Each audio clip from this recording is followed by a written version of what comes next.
জনাব মোশাররফ হোসেন ঠাকুর, একটা প্রশ্ন করব তার আগে ছোট একটা প্রশ্ন করে নেই যে জাতীয় সংসদ ভবনের দক্ষিণ প্লাজায় যে জুলাই সনদ স্বাক্ষরিত হয়েছিল, আপনার কি এখন মনে হয় যে সেই জুলাই সনদ বাস্তবায়ন হওয়াটা জরুরি এবং বিএনপির জন্য কর্তব্য? হ্যাঁ, আমি মনে করি যে দক্ষিণ প্লাজায় বৃষ্টিতে ভিজিয়া ছাতা ধরিয়া যাহা স্বাক্ষর করিয়াছিলেন তাহা বিএনপি বাস্তবায়ন করে।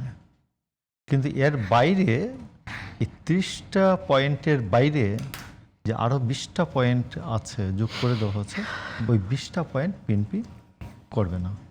আর আমি আপনাকে বলি যে বিএনপির নিজেরও ৩১ দফা সংস্কার প্রস্তাব ছিল, ৩১ দফা কর্মসূচি যেটা ছিল।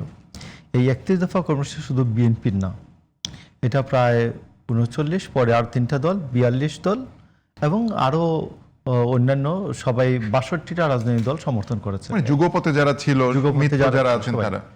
তো এই যে এইটা প্রতি আমাদের অবশ্যই বিএনপি গভর্নমেন্টের প্রতিশ্রুতি যেটা,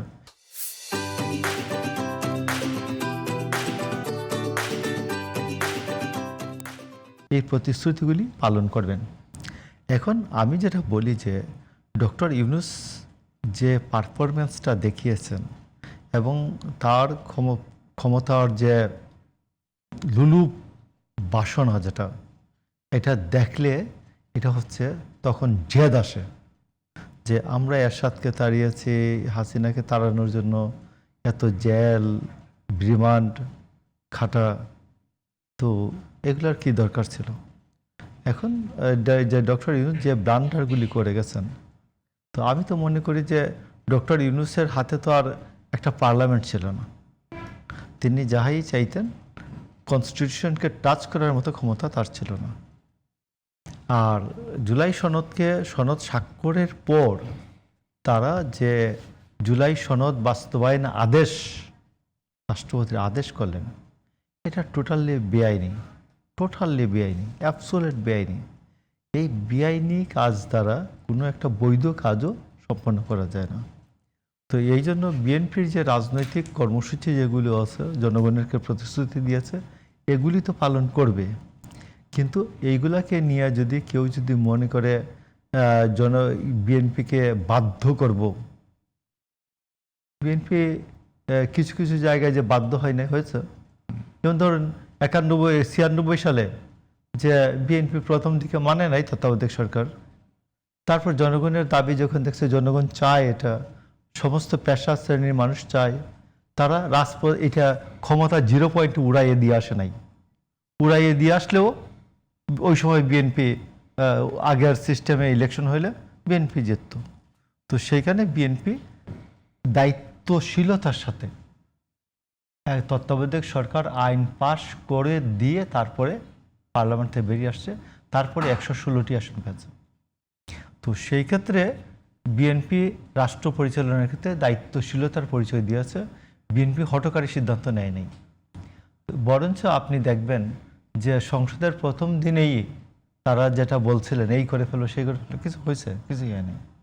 তো আমি মনে করি যে আমাদের যারা আছে এখন অপোজিশনে, এরা আমরা একসাথে দীর্ঘ সময় কাজ করেছে, প্রায় ধরুন ২২ বছর ২৩ বছর একসাথে কাজ করেছে।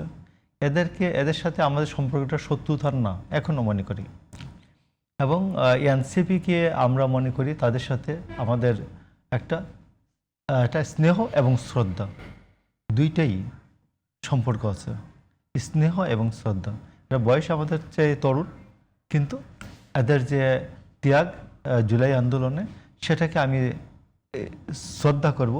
আবার সে আমার বয়সে, আমাদের চেয়ে বয়সে তরুণ, আমাদের সাথে তাদের একটা স্নেহস্পদ সম্পর্ক আছে। তো এই কারণে আমি বলছি, দেশে আপনি যেটা মনে করছেন আওয়ামী আমলে হাসিনার আমলে যেটা হলি সারা দেশ কেউ অচল করে দিত, আমরাও অচল করেছে, আওয়ামী লীগ অচল করেছে।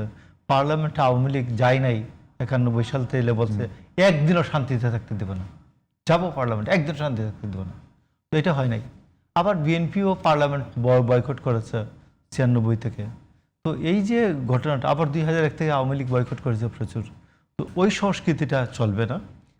এবং আমি আপনাকে বলি যে রেসপন্সিবল পজিশন বা পাওয়ার পার্টি অ্যান্ড হার্ড লয়াল অপোজিশনকে মনে করা হয় যে loyal to state, loyal to country, loyal to nation, এটা হচ্ছে অপোজিশনের একটা লয়ালিটির প্রশ্ন আছে। এটা লয়াল টু নেশন, নেশনের কাছে লয়াল, মাতৃভূমির কাছে লয়াল। তো কিছু আন্দোলন হলে সমস্যা কি? তবে আমি মনে করি যে দালালরা, হাইব্রিড দালাল যেগুলো আছে, এগুলো গভর্নমেন্টে এবং অপোজিশনের জন্য ঢুকতে না পারে, এই ক্ষেত্রে একটা সতর্ক দৃষ্টি থাকা দরকার। এবং উভয় পক্ষের, পাওয়ার পার্টি এবং অপোজিশন উভয়েরই এই ক্ষেত্রে একটা সমঝোতা থাকা দরকার। কেউ যদি বলে যে উমুকে 5টা কি বলে দূষর, আওয়ামী দূষরকে ঢুকাইছে, আমি 7টা ঢুকাই, উমুকে 7টা ঢুকাইছে আমি 10টা ঢুকাই, উমুকে 10টা ঢুকাইছে আমি 15টা ঢুকাই, তাহলে দেখবেন সব সেটা বন্ধ করা